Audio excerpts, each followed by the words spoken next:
Vous pouvez voir. Il avait quel âge? 40 ans. 40 ans. Il s'appelle comment? Alavo Alavo Arnaud. Alavo Arnaud. Oui. Il est menuisier. Il est Menuisier. menuisier. Depuis le 1er avril et on ne l'a pas retrouvé. Mais ici au Bénin,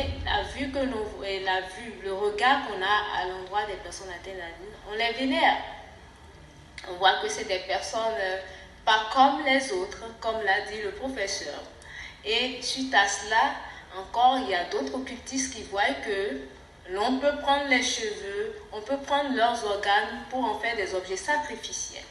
Voilà, d'où il y a des crimes rituels à leur endroit où ils sont recherchés. C'est comme de l'or.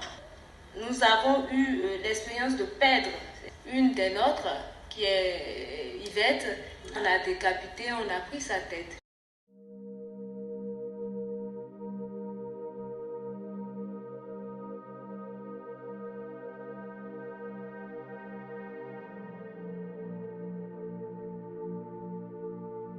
Parce qu'il y a des gens qui font des maisons avec des murs très très hautes. Quand vous rentrez dedans, vous ne pouvez plus sortir. Ils vous exécutent dedans à leur fétiche. Et ils vous enterrent encore là.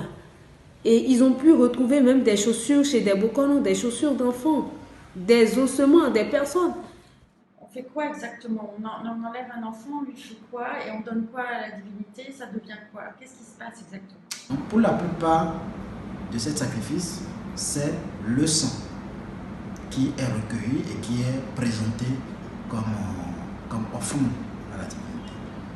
Mais derrière ça, s'est développé les trafics d'organes. C'est-à-dire que le sang est offert à la divinité et les organes sont prélevés pour, en griffe, ne pas faire de gaspillage. Et ça... Et les organes deviennent quoi? Souvent, les organes sont utilisés, selon ce qui nous reviennent, sont utilisés souvent à des fins de prospérité rapide.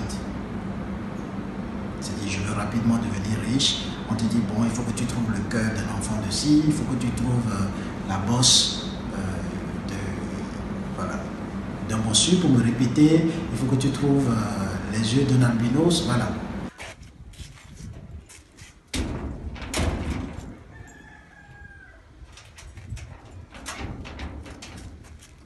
Les gens atteints d'albinisme vivent dans une peur infernale.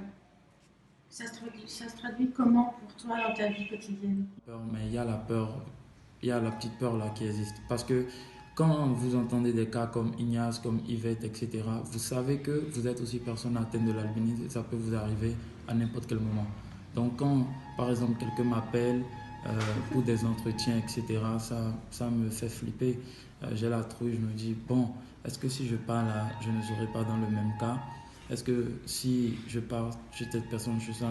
Du coup, on a des restrictions. Tu ne dois pas sortir la nuit, tu ne dois pas partir dans les zones sombres, tu ne dois pas parler avec les inconnus,